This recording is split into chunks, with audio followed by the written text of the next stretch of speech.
Welcome to RV Quick Tips. Quick tips. Welcome back to RV Quick Tips. It's Barrett with the Gimpy Camper. We're going to talk about something that is the vein of my existence when I go camping. And it's those little flying critters called mosquitoes. Because who wants to spend their whole weekend going, right? It's horrible. So what are your options? Well, number one, you got some spray, but that stuff doesn't work very good. Let's face it. Mosquitoes are like, psh, I get them anyway, right? So you have a couple of viable options here. One of the highly recommended options that I don't personally use is the Thermos L. A lot of people say it works great. I've never had one.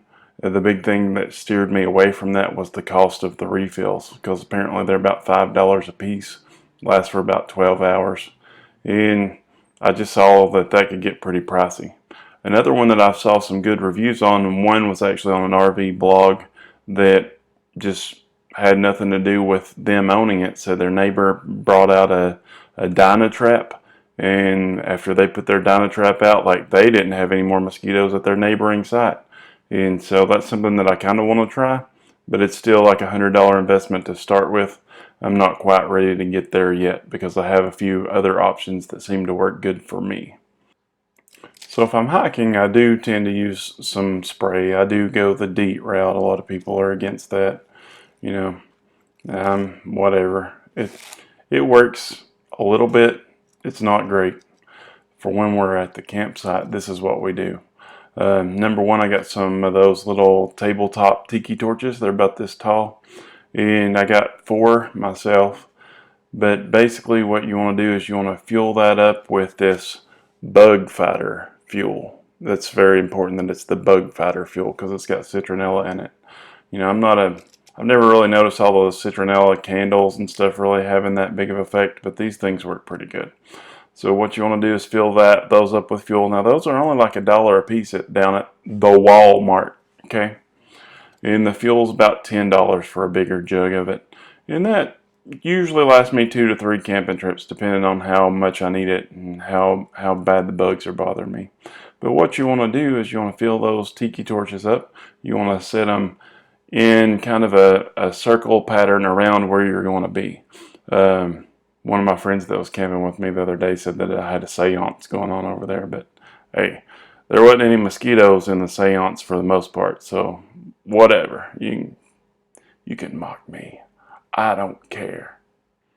So another thing that I want to give credit for is somebody that I've watched a video on this a while back, and I'm not sure where it is, or I would give them credit for the video. But basically they had the fuel, and they said that you can pour the fuel right on a log. And it works pretty good. Like, even if you got the Tiki Torches out and they're still getting through, just take you one log, just keep getting that BugFighter fuel.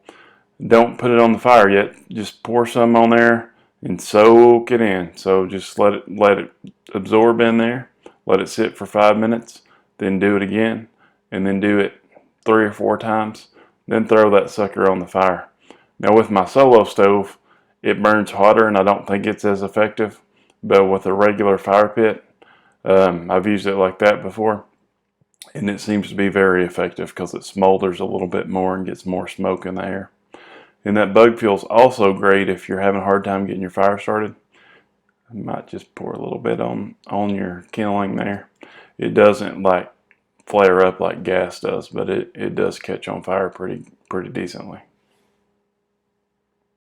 Okay guys, so just to point out one more thing, I'm going to start doing a featured YouTube channel on all of my videos. This is my very first one.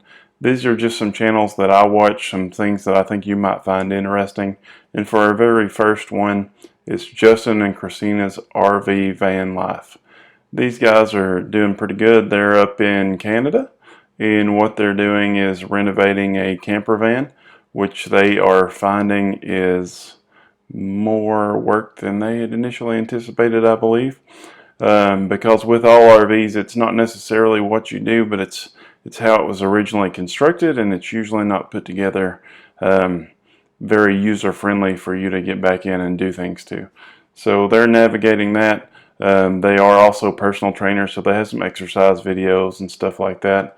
I do recommend you check those guys out. I think that they'll have some great content coming up soon. Do not forget to hit that subscribe button.